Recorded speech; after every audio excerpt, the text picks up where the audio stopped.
powerful earthquake has struck northeastern Japan. That destroyed communities in seconds. As many as 1,000 homes burned. Everywhere we look, things appear to be coming apart at the seams.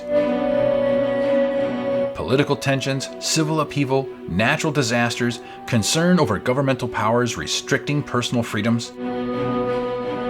Every human effort that has ever been attempted at making a utopian society has ultimately failed, and now it appears as though we are on the verge of repeating that same course again. Is all of this pointing to something bigger? If so, then what? In a time of uncertainty, we can look to the Bible for answers. Join us now, as in the Scriptures, in association with the ministry It Is Written, as we bring you the series Revelation Today, The Great Reset, coming to you from Murphy, North Carolina.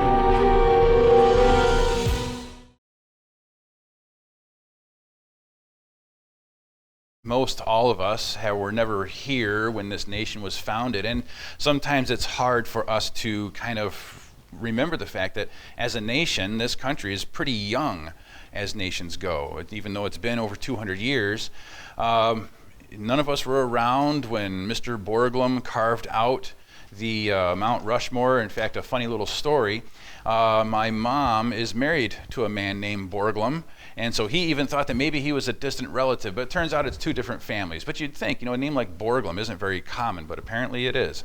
But it's a different family of the man that was responsible for carving out Mount Rushmore. But we can lose sight of the fact very easily that as nations go, the U.S. is pretty young. We can kind of point to 1620 as really when things took off here, even though I know that there are some attempts at redefining history and so on and so forth. And I'm not going to get to any of that because I would get off in the weeds for sure if I did. But 1620 was about that year when there were some individuals who took off from England who ended up landing not too terribly far from Boston, about 30 miles or so. They sailed on the Mayflower, and of course they were attempting to escape religious persecution. And I find it very ironic, a historical pattern that seems to repeat itself is the people who were once persecuted, when they become free from the persecution, it doesn't take long before they become the persecutors. This is a pattern that we see. It happens repeatedly, and it's very sad to see happen, but it is a reality. But of course, from that point in time, when most of these people who were on the Mayflower, they were Puritans, it didn't take long for them to end up becoming the persecutors here when they reached these shores. But about 150 years or so after they came, was around about the time that we were able to have a collection of what we know as the 13 colonies, and they ended up declaring their independence from Great Britain. And it was about another 10 years or so that the actual Declaration of Independence was put together, and the United States was well on its way to becoming a nation. But of course, at this point in time, where you see depicted here the signing of the Declaration, the forming of it all and everything, there was the population was a fraction of the size that it is now. And then, of course, the Louisiana Purchase was made. Thomas Jefferson spearheading that at a cost of a whopping, this almost seems like a joke now, $27 million. I mean, today that's what? That's a space shuttle. If they even make those anymore. I don't think they do. But to think that this territorial purchase that doubled the size of our nation was the cost of what it costs to build some kind of great technological advancement now. We spend more on military each day than we do the Louisiana Purchase was at that time. Now, of course, the nation has come a long way. We've gone after the Louisiana Purchase. There was, of course, war with Mexico. We ended up acquiring the rest of Texas, and eventually we gained the West Coast.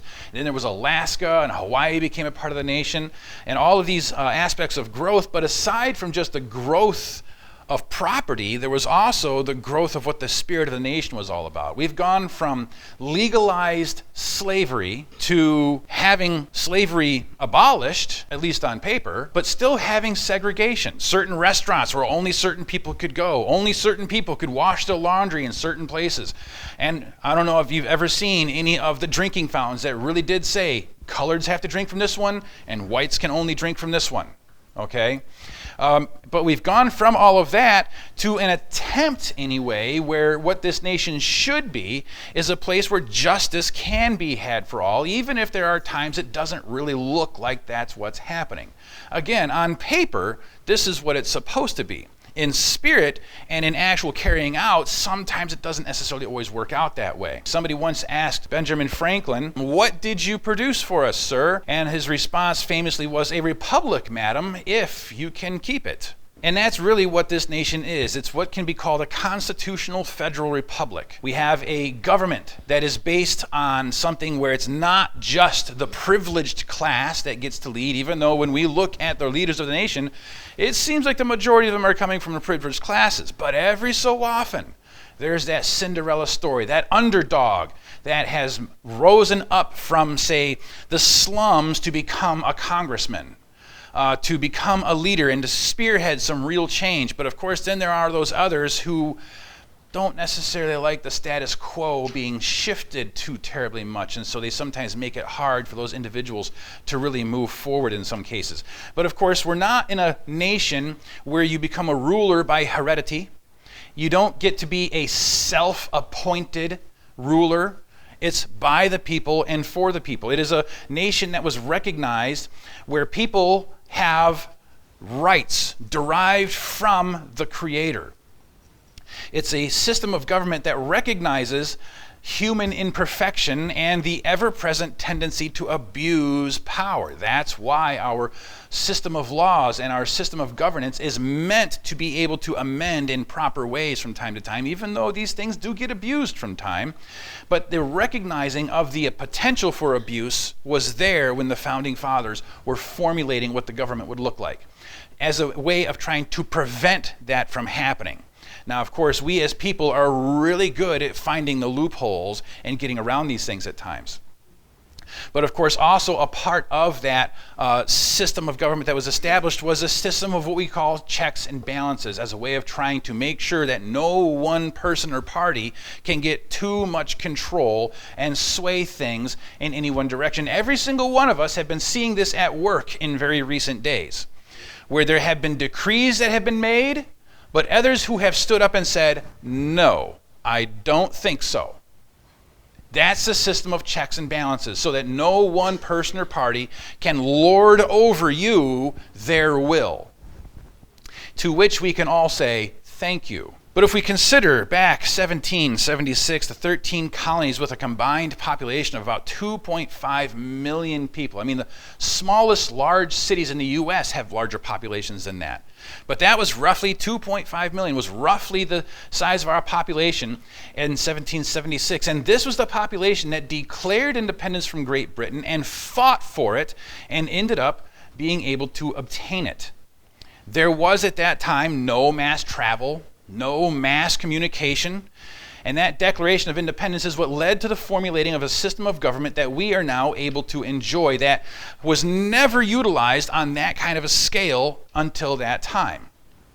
There were little snippets of what it looked like in other places, but here in the United States as a government is really the place where this grand experiment was brought together in one cohesive whole to be able to enact upon the American people and upon the world itself. And that is why you still, to this very day, despite the ills that we can look at around us with our own nation, with the complaints that we can have about our national leaders, how many other countries, friends, do you find people trying to flee to escape tyranny? I haven't heard of anybody trying to swim to China to try to escape tyranny. I haven't heard of anybody trying to swim to Cuba to try to escape freedom. Where is it that they all try to come? Here. Despite the things that we can complain about, despite the problems that we can point to within our national leaders, the world still tries to emulate this nation. They still try to dress like us. And oh, how unfortunate, they try to eat like us. But we are the place that the world tries to emulate. We are the ones that they flee to. And how many times has it been said, if freedom dies here, where else is there? There's no place else, friends, on this planet where people can flee to if the light of freedom is snuffed out in this nation. But we've gone from this point where people actually fought for freedom, cared about what it is that they had in their hands, to a statement like this. There is a crisis of overall confidence in the U.S. democratic system. And I would invite you to take a look at the date of that. It was from October of last year. Now, it's not very hard for any of us to look at even just the past year and figure out why we are at a crisis point of confidence in our government. Because they've been flooded with liars and con men. But again, we can complain about that all day long. But we can at least still take the time to recognize that we still have the freedoms that we do. We can still come together here and worship together. We still have the freedom to complain about these things. There are other places where you can go where just uttering a complaint about the government puts you in prison. Just complain, just an accusation of complaining can land you in prison. At least we still have the freedom to do these things. But the Bible actually gets into a little bit of detail regarding how this whole thing plays out. We're going to look into the book of Revelation, and we're going to see how it is, and this is a very contentious topic, I know, amongst some, about how it is that the United States actually appears on the prophetic page. I remember hearing a preacher. I overheard the preacher, even though it wasn't very hard to overhear the preacher. You know, most preachers aren't very hard to overhear at times. Where he was making this very bold statement of the United States is not on the prophetic page. Nowhere is the USA mentioned by name in Bible prophecy. Well, friends, neither is Rome, but it's most certainly there. Now, I am well aware of the fact that there are many interpretations of Bible prophecy. I have shared from time to time how it is that on my bookshelf, if any of you were to ever take some time to look at it, you would see various portions of close to a dozen different commentary sets right now. So I'm well aware of what the prevailing thoughts are around the world and around through the theological lens of things. I get these books, and sometimes I read through them and I say to myself, I can't believe I spent money on this. But it's there, and I do that for the sake of actually knowing the thought processes that are out there, how people perceive the different little tidbits of information that they do. And so I'm well aware of the various theological interpretations of Bible prophecy. I'm also well aware, as I read through these things, that they don't really do a very good job of defending many of their positions. They will say, this is what this is, but they don't really give you a reason why. Or, in some cases, they will also say, well, this is what somebody else believed, and they don't really say why that's wrong. They'll just say, this is what's out there, but we believe this.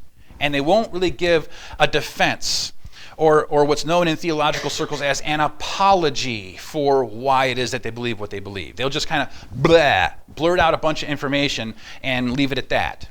This morning we're going to look at how it is that, believe it or not, the U.S. appears on the pages of Bible prophecy. And it should stand to make sense that it does. We can look at how there are various economies around the world right now. There's this, what's the big talk right now of how China's economy is set to eclipse ours in a very short period of time. That it has been growing and growing, and now it's set to overshadow the U.S. economy, that the dollar is weakening, and all these different little tidbits.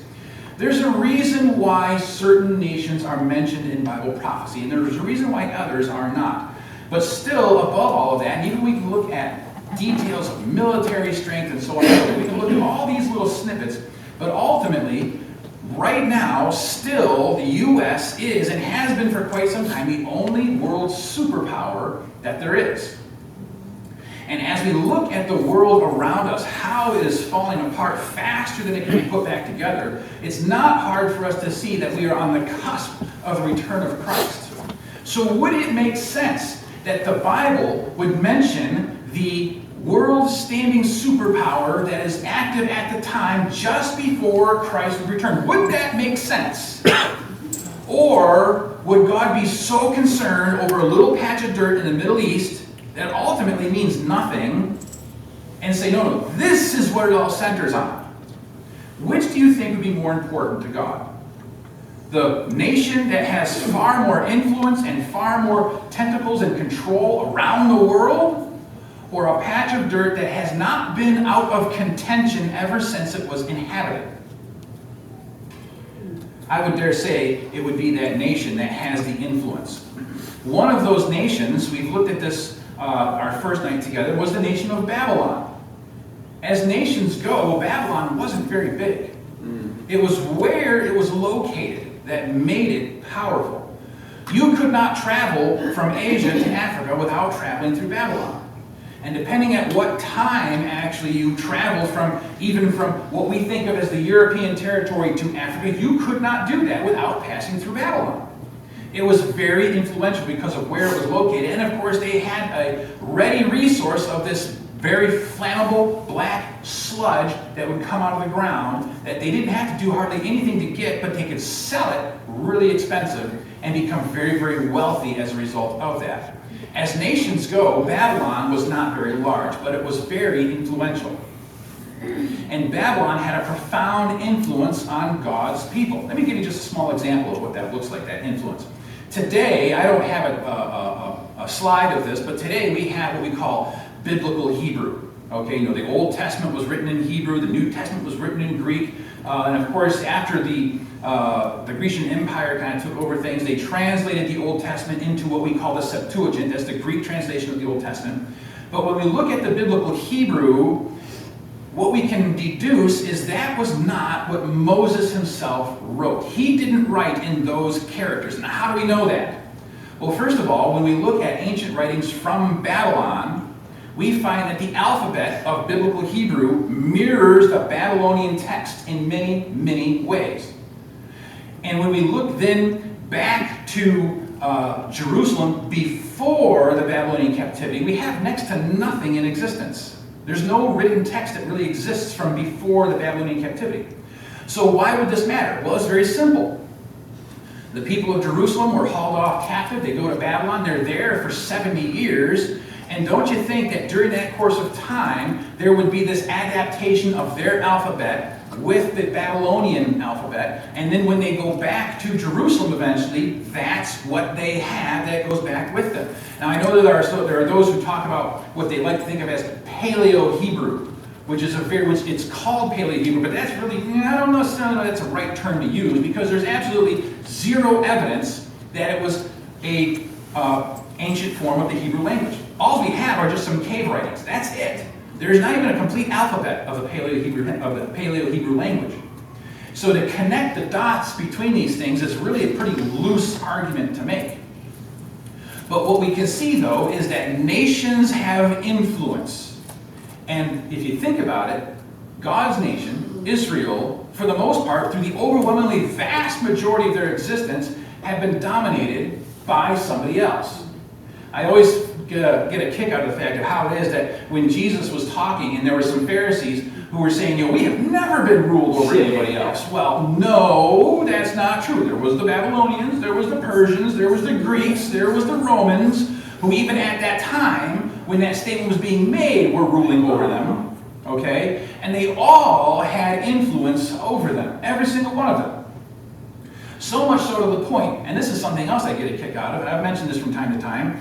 I talked about how I used to work at a call center, and I would talk to people from all over the country, and I would get these calls. I don't know why they would always come to me, but they would. I'd get these calls where in the midst of the conversation, the person like, this is the word in Hebrew, and this is how it's supposed to be pronounced, and this is how we should be pronouncing that word. Usually it had to do with the name of God or something, like Yahweh or something. And I'm thinking to myself, you know, I've just been going through classes about Hebrew where they themselves, you know, these people who teach the Hebrew, there are these conventions that they go to where all the experts in the world of the Hebrew language get together and they throw around their ideas and so on and so forth. And none of them, not a single one of them, really know how the Hebrew language is supposed to be pronounced. It's just a best guess. That's it. That's all it is a best guess. And so I just get a kick out of people who, they listen to one person, maybe listen to a seminar or read a book or something, and suddenly they have become an expert who knows better than the experts about how this stuff works. But what it boils down to is there are certain things that ultimately don't change your salvation. And one of those is the pronunciation of words. But we are going to take some time to pronounce a few words together that are in English, and we're going to start in Revelation chapter 13.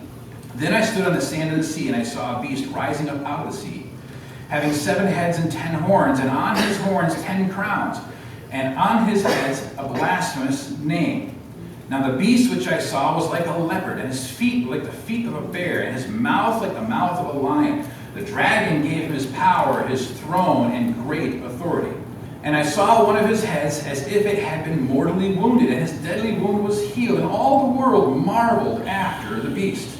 So they worshipped the dragon who gave authority to the beast, and they worshipped the beast, saying, "Who is like the beast? Who is able to make war with him?" So now what we're looking at so far is a pretty substantial and significant scene. Here we're seeing the dragon and this beast power that comes up out of the sea that worship is being directed to. Now again, who should we be directing our worship towards? God. Keep that in mind. Why do we come to church? Is it so we can feel like we have worshiped? Is it so we can feel like somebody has done something for me? When the people in the Old Testament time, when the sanctuary and the tabernacle and so on was in existence and they brought their sacrifices, I don't think any of them left saying, "I don't think my sacrifice was accepted very well." They didn't do it like that because that's not what it was about. It wasn't about what they could walk away with other than forgiveness. They would come to God who they are. They would present themselves before God to offer their sacrifice and their gift for God and walk away forgiven, provided their heart was in the right place. They weren't looking for how the priest could make their worship experience better. They were looking for what they could present to God. And that's what our worship today should look like. Am I presenting my best before God? That's the question we need to be asking ourselves. But the text continues on. Then I beheld another beast coming up out of the earth, and he had 2 horns like a lamb, and he spake as a dragon. So now let's take a little bit of time and try to start figuring some of this out. We're going to see here in just a moment what some of the symbols mean. I'm going to kind of spit some things out, and then I'm going to show you a few texts of where we get this from. So first of all, that first beast comes up out of what? The sea, right? Has 7 heads and 10 horns, and one of the heads is wounded almost to death, but that wound ended up getting healed. And so then there's this other beast that comes up out of the earth, okay? Now, what exactly do some of these symbols mean? Well, first of all, Revelation tells us that seas represent multitudes of people. And here's that text. Then he said to me, "The waters which you saw, where the harlot sits, are peoples, multitudes, nations, and tongues." So it's not a stretch at all then if we see how it is that the sea that they're talking about, and it's not hard even for us to figure out that this is talking about the Mediterranean, because that was the great sea that they understood at the time, rises up out of the sea. If that represents multitudes, nations, and tongues, then it's not very much of a stretch for us to figure out that the earth, which is the opposite of the sea, represents the opposite of a heavily populated area. So what's the opposite of a heavily populated area but a sparsely populated area? And so that is how we can figure out what this beast rising up out of the earth is all about. It's rising up out of an area that was sparsely populated and would grow to become something else. Now, of course, there's another symbol that's thrown at us, and that is wind. The book of Jeremiah tells us that wind is a representation of strife. And of course, something else that we're going to see is that a woman in Bible prophecy is a representation of a church. But we also have this beast that came up out of the sea. Now, did you catch how it was described? Had the mouth of a lion, feet of a bear, it looked like a leopard, had all these horns and crowns on it. In Daniel chapter 7, we see much the same imagery. These great beasts, which are 4 kings, which shall arise out of the earth. And then there's something else that says, "Thus he said, the 4th beast shall be a 4th kingdom upon the earth." Now remember how it is in Daniel chapter 2, that when Daniel is talking to Nebuchadnezzar, he's describing what, like the head of gold, and the chest and arms of silver. He's describing all these different things, but he says to him, "You are this head of gold."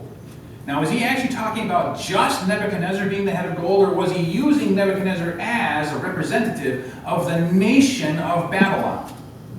He's using it to represent Babylon as a whole. The king represents the kingdom that they rule over.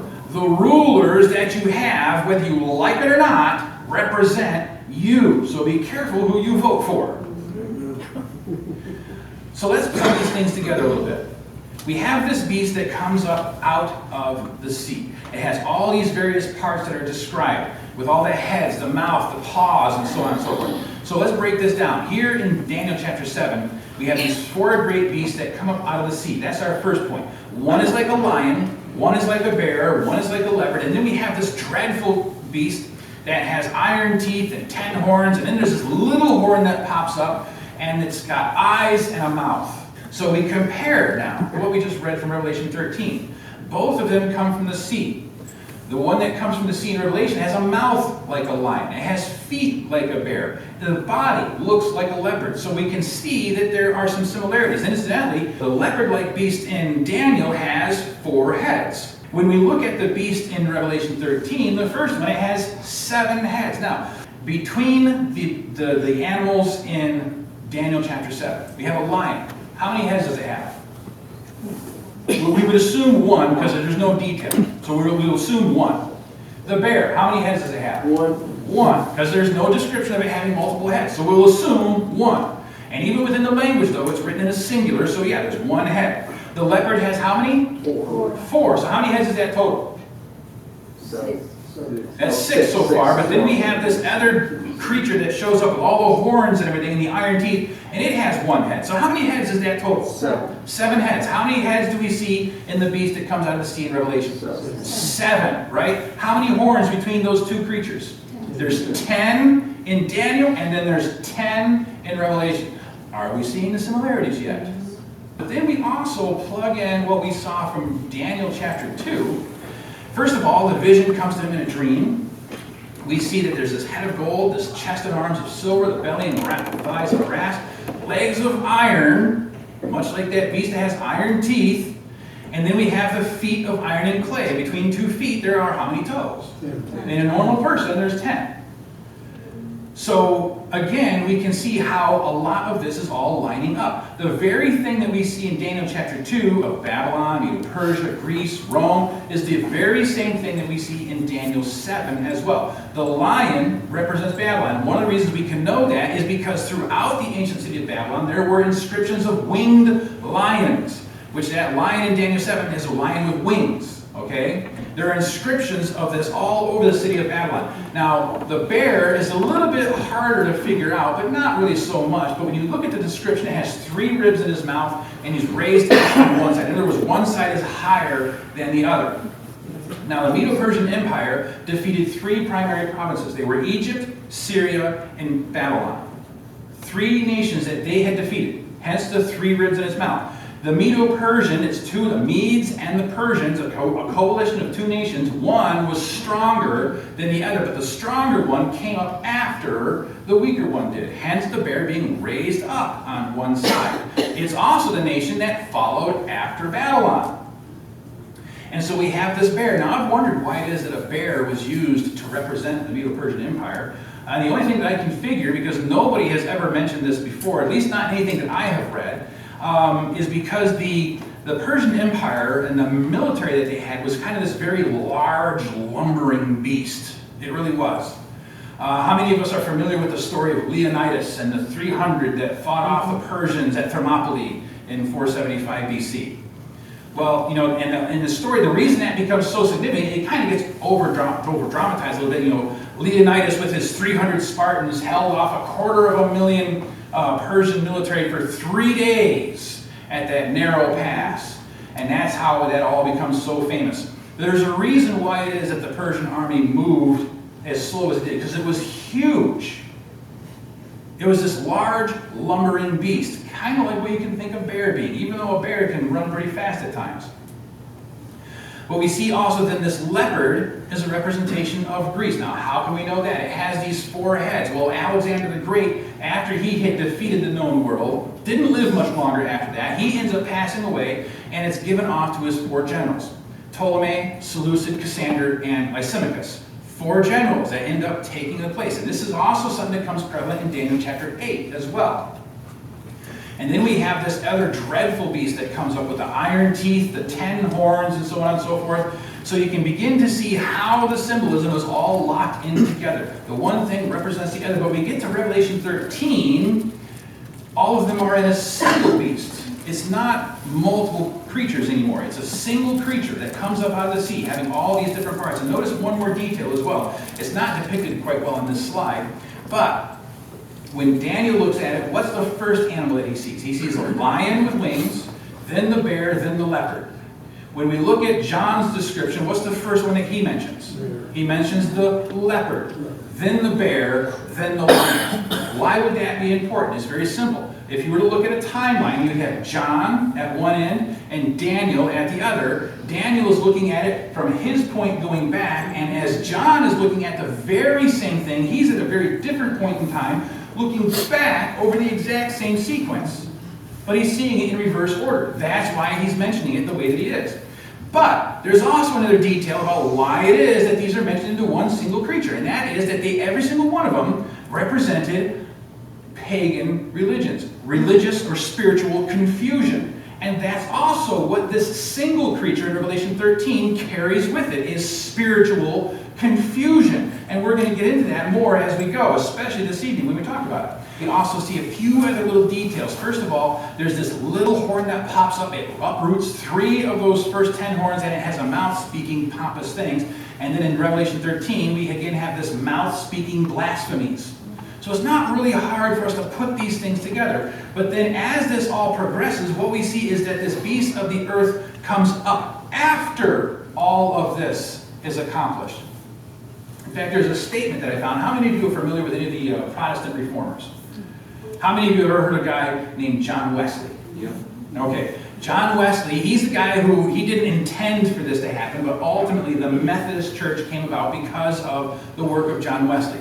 He had people like Martin Luther and John Calvin and Huss and Tyndale and all these different names.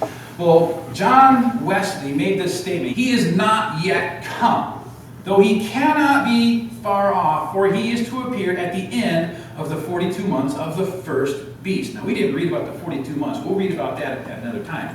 I promise you this. But, and to be fair, Wesley attributed this second beast that comes out of the earth to Asia. But he has no justification as for why. He doesn't even say why. He just says that's what it is. Doesn't give any reason whatsoever. He's just assuming that it's going to come out of Asia. But in 1755, Wesley was making this statement, that this second beast, from verse 11, is yet to appear. And he was right. But he was also right in saying that it would appear very soon. Now, what do we have happen as we look at Bible history? Now, incidentally, Wesley died in 1791. So there were a few things that happened before he died where he actually witnessed the rise of this power take place. But I wonder if he allowed his eyes to actually see it. Because remember now, he was thinking it's going to be Asia. Well, let's go back to verse 11.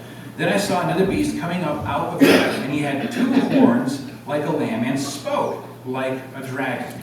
Now, there are a lot of details we can look at. First of all, it has 2 horns like a lamb. Like a lamb. What does a lamb represent throughout the Bible? It represents Jesus. It has 2 horns like a lamb. Okay? That means that there's some kind of a lamb-like feature to it. Within the Bible, a lamb is a representation of Jesus. So there's some kind of a Christ-likeness within this creature, a Christ-likeness. Doesn't mean that it is fully a representation of Christ. It just has a little likeness of him. Could it be a nation that claimed itself to be a Christian nation? Didn't always behave like a Christian nation, though. But there's also no mention of crowns. This detail of crowns is very apparent in our first beast that comes up with the 10 horns and the 10 crowns. You know, they're plainly mentioned, but in this one, there's horns but no crowns, because there's no monarchy. There's no single ruling party or person within whatever this beast power is that comes up. So here's what we know so far. This beast, this nation, it arises in a sparsely populated area. It is a relatively young nation because it rises up after all this other stuff takes place. There's no monarchy. There's no single rulership to it. And it would assume a position of worldwide power and influence. Ultimately, when we look at the details, and there are more than what I'm sharing with you so far, there's only one nation that fits the description of what we're looking at, and it's the U.S. But there's more to this. Let's keep going. And I beheld another beast coming up out of the earth, and he had 2 horns like a lamb, and this is the detail I want us to kind of look at, and he spake as a dragon. So again, now who's the dragon? It's Satan. So how can this nation that appears to have some Christ-like features to it speak like Satan? How is it that this can work out like this? Well, we'll examine that as we go. But also, if we were to read further, we're going to see that it also begins to create a influence back to the first beast that comes up out of the sea. When John was writing these different details, and he's using Babylon, and you can read almost any Bible commentator, they will talk about how Babylon is a representation of the Catholic Church. Or there's even Rome, for example. The Catholic Church didn't really exist at the time that John was writing this stuff, but Rome sure did. And when he's talking about Babylon, everybody was able to make that connection. And of course, he's writing to the readers of his time. So when he's using Babylon, they are figuring this out. Oh, Babylon, I know who that is. They're a pagan nation who ruled over our people. They were defeated by the Persians and so on and so forth. They all knew this stuff. And so they would be able to catch these details and understand quite readily what it is that John was talking about. And that is how the book of Revelation is designed, is so that the people at the time it was written to would catch the imagery and have a pretty good idea of what it is that's being talked about, in the exact same way that the book of Daniel is written, in a way that the details were to the people that at that time, that they would have caught it and recognized these were nations that would arise and events that would transpire. There's enough ambiguity in it so that we don't know all the details, but we know enough to know who would follow who. And Revelation is written in the exact same kind of design of patterns and so on and so forth. And not to mention the fact that we have the fact that Revelation, and we mentioned this before, the book of Revelation, 3/4 of it is either quotations from or allusions to the Old Testament. So that tells us that we've got to be digging into our Old Testament if we want to have any hope of truly understanding the book of Revelation. But there's this detail in there as well about how it is that this nation would speak like the dragon, or like a dragon. Well, how does a nation speak? It's through its laws, okay? It's through the system that it puts forth. Notice what it says here in verse 12. And he exercises all the authority of the first beast in his presence, and causes all the earth and those who dwell in it to worship the first beast whose deadly wound was healed. And wasn't that also a detail what we saw earlier in describing the beast that comes out of the sea, that worship was being given to the dragon, worship was given to the beast, and now this power is apparently also being influential in that happening. And notice how now this beast is also, with all this authority, is exercising it in the presence of the first beast, which means the two are existing alongside each other. One has more influence than the other, but they are both present at the same time. It is a power that has significant influence to cause the whole earth to follow after the first beast of Revelation 13.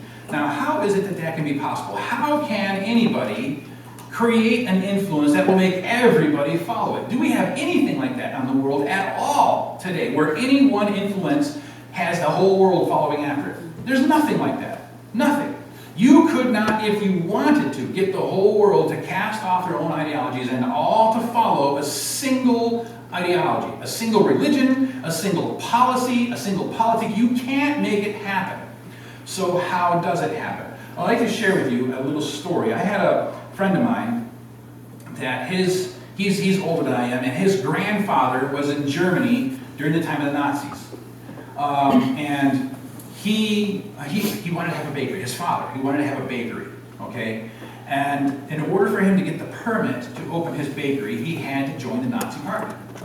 Now, he had no desire. This is actually before the war broke out, okay? This was kind of at a time when the propaganda from the Nazi Party was kind of looking almost feasible, okay? Almost like a good thing. But at the same time, they were still kind of seeing the loopholes and seeing the Swiss cheese that was the Nazi Party, you know, the holes that were in it. And so this man's grandfather wanted to have this bakery, but in order to have it, he had to sign on to the Nazi Party in order to get his permit. So with no concern for what the politics of the Nazi Party were, he had no desire to actually be a Nazi. He just wanted his bakery. So he joined the party, got his permit, And then he was able to open his bakery. But how do you think they spun that detail? See how many people are joining the Nazi party? It must be that they all agree with us. Okay, we don't see anything like that happen today, do we? Where people spin details to always make themselves look good.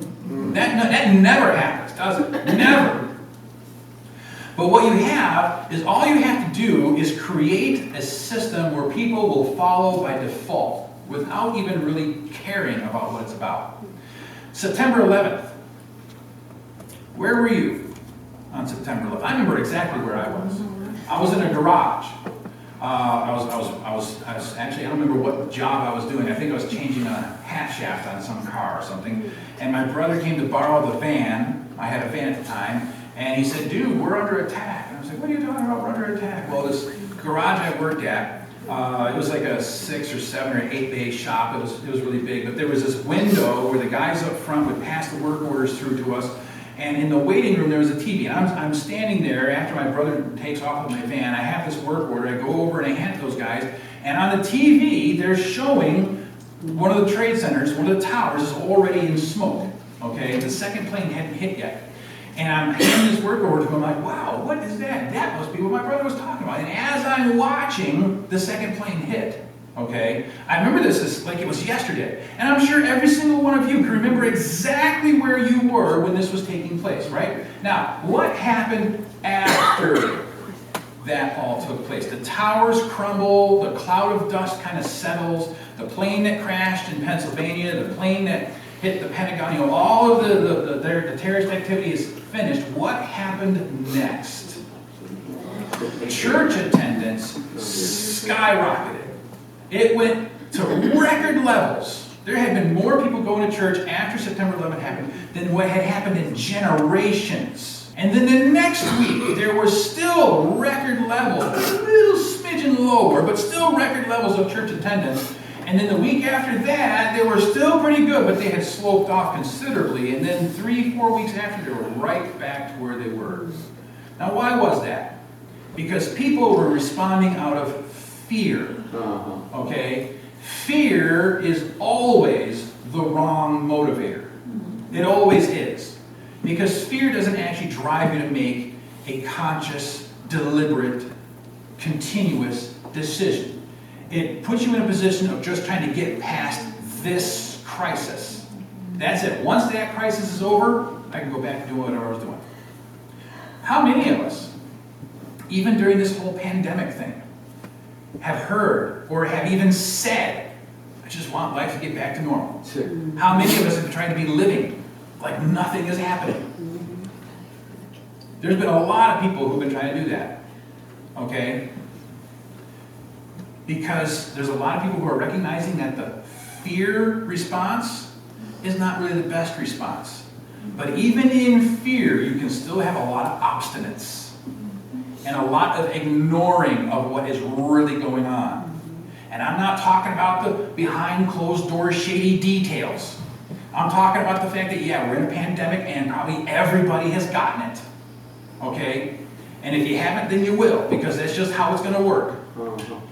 But it spreads, and people respond in fear, and people react in ways that are not logical. Well, imagine if we have one more crisis. Imagine September 11th times 2, or even times 3. What would be the response then? Would people just say, nah, shrug their shoulders and walk on like nothing happened? Or would there be another outpouring of fear that would drive people to make a decision that sounds good at the moment, but ultimately isn't as good as they think it is? I remember even after September 11th, they were talking about the Patriot Act. And this is just my own memory of this. I was working in a different garage at this time, and there was a guy next to me, in a bay next to me. He had a radio. I forget the radio station that he had it tuned into, but a lot of public radio news kind of stuff. I remember them talking about the Patriot Act, and then a month later it was a law with little to anything said about it. It was like, hey, they're talking about this, and the next thing you know, hey, okay, so they passed the Patriot Act. And it happened like that, quick, with hardly any discussion. And most of us have no idea how much government surveillance is actually going on in our own lives right now because of that. Okay? And ultimately, it doesn't really matter, because guess what? the government isn't the one who's going to protect you. If you don't have Christ on your side, the government ain't going to do anything for you either. They can't, because they're nothing but faulty humans as well. The protection of God is the only protection that any of us can have, that we can trust on. You know, the Bible tells us that righteousness exalts a nation, but sin is a reproach to any people. When we look at how people respond to fear, we end up seeing things like civil unrest. And do we see anything like that happening, civil unrest anywhere? I mean, every single one of us have seen this, right? All the, mostly peaceful protests, right? But then there's more than just the civil unrest. We also have instances where we have wildfires that are burning out of control, that started from something else, which may have been a deliberate act, it may have been an accident. It's hard to tell, but sometimes these wildfires consume millions of acres of property. They burn out homes and families that have to be evacuated. There's mass destruction that ends up taking place because of this. Let alone the fact that we can see all of the crime activity that's been taking place, all the huge uptick in all the major cities of murder rates and homicides and suicides that are going on, let alone all the stories that every single one of us have heard of school shootings and church shootings, even the synagogue that was just attacked here not too long ago. All of these things are taking place right now because, no other reason than because God has been removed out of the public eye as much as possible. And then, of course, we have our current activity as well. This pandemic that is still, at this point, killing a whole lot of people. So how do we end up understanding all of this? Well, there's a funny little statement that pops up in 2 Timothy. Know this also, that in the last days perilous times shall come. For men shall be lovers of their own selves, covetous, boasters, proud, blasphemers, disobedient to parents, unthankful, unholy, having a form of godliness, but denying the power thereof. Do we have anybody who claims to be a part of some religion, but you wouldn't be able to tell it by the way they live? This happens a lot, okay? And it's right in our faces. And most of the public doesn't even seem to bat an eye at it. Because why? They don't care. They ultimately don't care. So what does any of this mean for us today? In an attempt to return to God's ways. And there will be plenty of people who will have this form of godliness, who will be all for this outcry of we've got to get back to God. And it's going to sound good at first, but it's not going to be genuine, my friends. And that's the problem. A good deception is always something that very closely mirrors what is the genuine. So Revelation actually depicts this whole image. It lays it out for us. We have these beast powers from Revelation 13. The second one takes and elevates the first one. Remember how we read it? It causes all to chase after the second beast. Let's take a look here in verse 15. And causes as many as would not worship the image of the beast should be killed. And he causes all, both small and great, rich and poor, free and slave, to receive a mark on their right hand and on their foreheads. And that no one may buy or sell except one who has the mark or the name of the beast or the number of his name. Now notice how it says that he causes. That's the second beast power, is causing other people to kind of follow along with this first beast power. So he causes, or you could say forces or coerces people into doing this. Now, when we look at this, what we can say is according to what we're looking at here in Bible prophecy, we're looking at a system that is going to pass laws to enforce something to do with worship. Is that a stretch that I'm making? Am I making a connection here that doesn't seem legitimate based on what we're reading?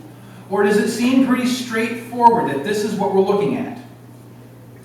And in the verse that says that people don't receive the mark of the beast, what does it say? That they should not be able to buy or sell. So which tells us that economics are going to be brought into this whole picture as well. So what drives the whole world but economics? Now, most of us are in a halfway decent situation right now. I mean, we can still, though, go to places like Walmart or, Ingles down the road, and we see some of those things where there are some blank spots in the shelves, right? And we've all heard the stories about the supply chain problems. And every single one of us is feeling the pinch at the gas pump, aren't we? Prices are continuously rising. Talking about inflation. Prices go up, up, up. Supply chain issues. And I'm not going to really get into the legitimacy of any of that kind of stuff. I'm not going to talk about that right now, but what I am going to talk about is a very real thing that every single one of us is seeing, which should tell us something. That when it comes to the actual enforcement of the mark of the beast, which we're not going to get into today, we will get into what that is, but when we look into it, when it finally is, and whatever the catalyst is going to be that enforces that mark of the beast, we can just expect the same thing all over again on an even grander scale to happen at an even faster rate.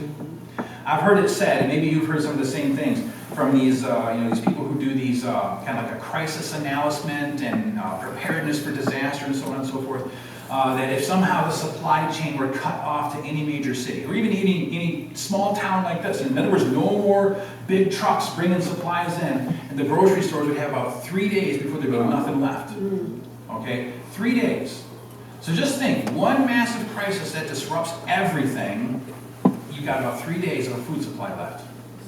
Now what happens when people know that the available resources are going to get real scarce real fast? Start hoarding it, right? Maybe even start breaking into other people's homes to take what they have, okay? Most people are not terribly concerned with religious ideologies. And let's admit that. Most people really are not concerned with it. What are they concerned with? Surviving. Right. They're concerned with being able to provide food for their children. Okay? That's what that guy was doing that I was telling you about back in Nazi Germany. He was just concerned about surviving. That's it. That's all his concern was to be able to survive and to provide for his family. But he had to sign on to something that he did not have any agreement with in order to be able to do that. So just because the Bible talks about how this second beast causes all to follow after the first beast doesn't mean that they're agreeing with it. It means that they're just concerned with being able to survive. Now, of course, there are plenty of ideas about what this whole mark of the beast issue is. Credit cards or computer chips. And when we look at the society that we live in, it's not at all hard for us to figure out how economics can be controlled so easily. There's quite a few people that do all their banking right from their smartphone anymore, okay?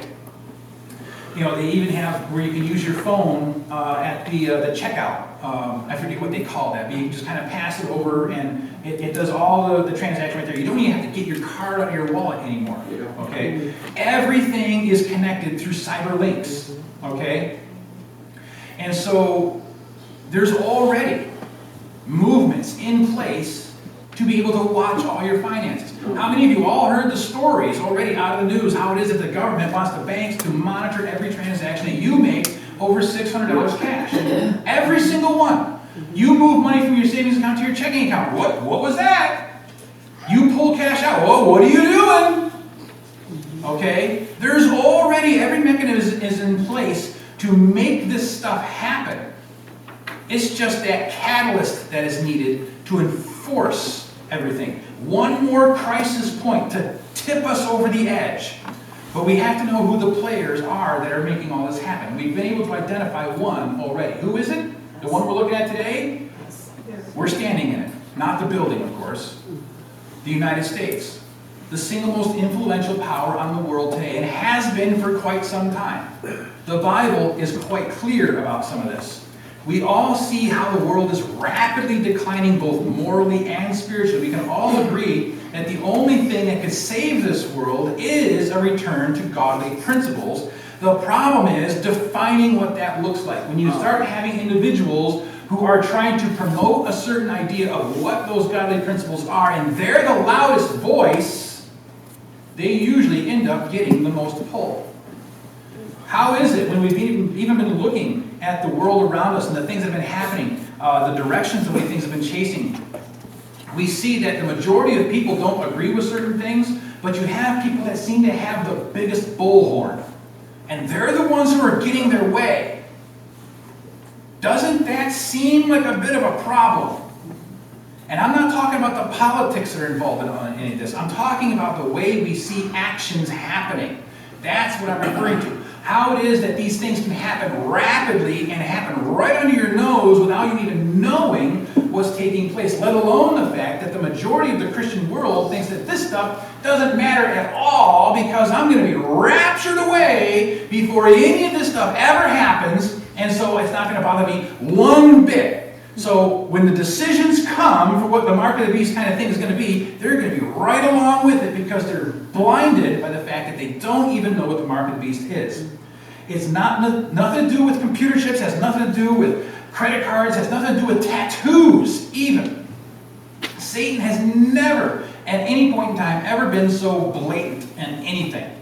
What does he do? He tries to mirror God as much as he can. He wants the power of God without the character of God. And that is the problem, is because that's going to be the same kind of concept that's going to fall into the people who want to have the enforcement of the mark of the beast without even recognizing what it is that they're doing. He was granted power to give breath to the image of the beast, that the image of the beast should both speak and cause as many as would not worship the image of the beast to be killed.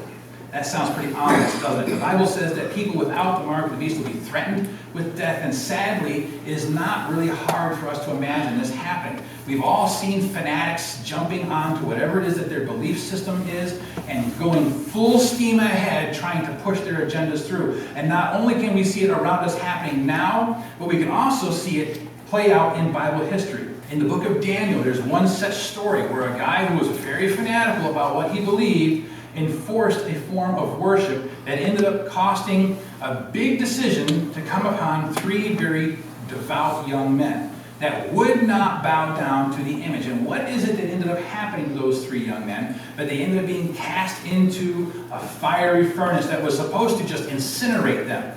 The story even tells us that they heated the fire up so much that the guys who threw them in died from the heat of the flames. This was an intense fire. But then, this megalomaniac, this egotistical guy, Nebuchadnezzar, when he sees what's happening, is also struck with awe about the fact that there's a fourth person in the furnace. Did not we throw 3 people into the fire? Then how is it do I see 4? And the fourth, what does it say? Is like what? The Son of God, right? Now, of course, you could actually, well, I'm not going to get into that. But Nebuchadnezzar recognized something right in this very story right here. And he recognized that even when they came out of the furnace, there was 3 of them again, not 4, but they didn't even have the smell of smoke on their clothes. Friends, regardless of the enforcement of the mark of the beast, when it's your turn to be thrown into the furnace, if you've got God on your side, the furnace and again do nothing to you. And you will come out without even the smell of smoke on your clothes. But what was the devotion that these young men had? Even if we die, we are not going to bow down. We are going to be steadfast in our faith to God. And that is what God calls each of us to do. Today we are standing, friends, in a point where we're looking at a very similar story dead in the face right now. We are in circumstances where there are going to be powers that are going to be throwing their weight around. They already are, but it's going to intensify. We have to know that today we are on the side of Christ and that He is the one who is leading our decision making. Now, if you want to say that today, Lord, I want to honor you regardless of what decision comes along, then today is your chance. Because this event is going to be happening very soon. But this is what we're looking for. When the heavens are rolled back like a scroll, when the Lord Himself shall descend from heaven with a shout, this is what we're looking for. Identifying the beast powers, identifying the mark of the beast, and all this kind of stuff. These are important details, yes. But who we stand with is the more important decision. We can identify the different nations that have come along and have had power and influence over God's people. But we really need to identify as those who stood with God through all of that. Most of us know the name Daniel, right? How many of us readily know the name Cyrus? There's a few of us, but how many of us know the name Daniel more than we know the name Cyrus? Why do we know that? Because Daniel stood with God. Cyrus was nothing more than a pagan king. Okay? Daniel stood with God. How many of us recognize the name Belshazzar? There's a few. But how many of us recognize the name name Daniel more than we do Belshazzar. Why? Because Daniel stood with God, Belshazzar did not. If you want your name recognized by God, then stand with God. Amen.